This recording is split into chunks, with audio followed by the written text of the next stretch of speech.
Very good morning. Sitting in the office when nobody is here, it's so different. It's so nice. For me, it's very lively.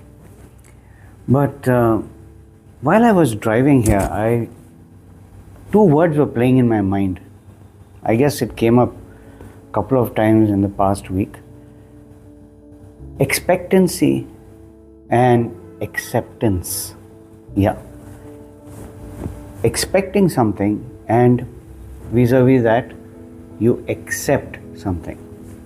Very common words, we use it so often, but do we really know the worth and value of these two words and what it does to us in our day-to-day life? See, as human beings, since we've been given the grey matter, as I call it, or the faculty, it's a tool which, if you know how to use, life can be beautiful. If you don't know how to use, life can be miserable.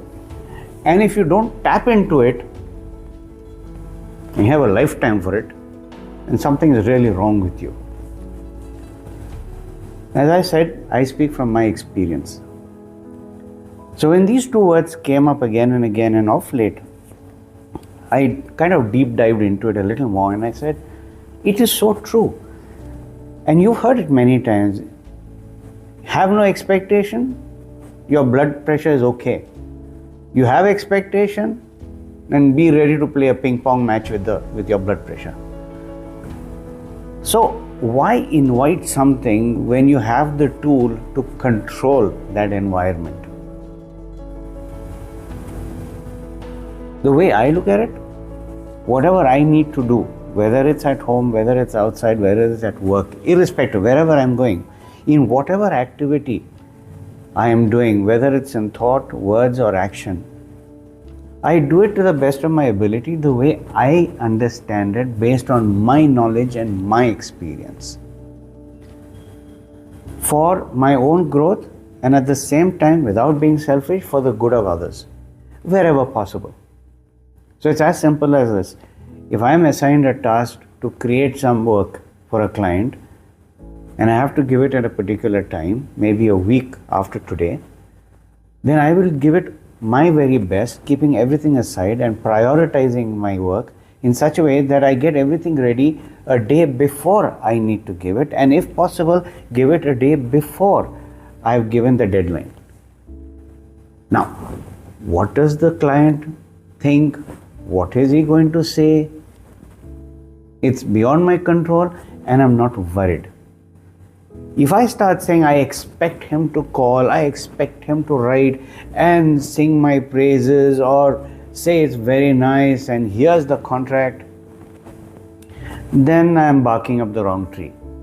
In short, I'm creating a castle which actually will not exist, may not exist. If the castle is made for you, great. But what if it's not? What if you're not given what you think is rightfully yours? Now that's where the trap is.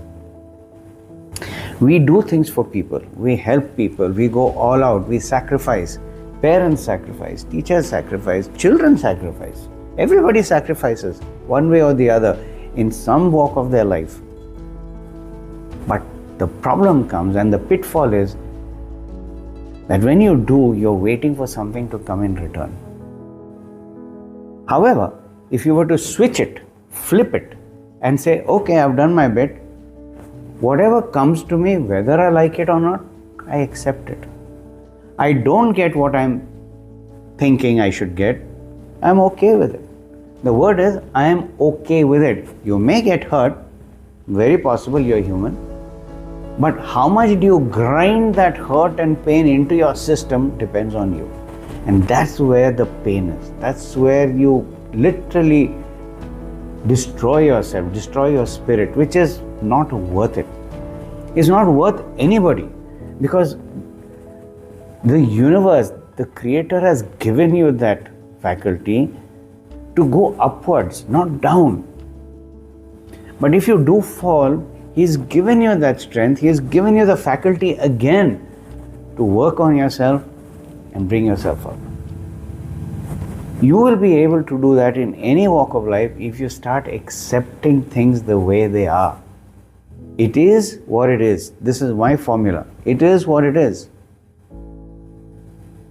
Because it's not in your control, you're not the designer, you have no other choice but to accept what it is.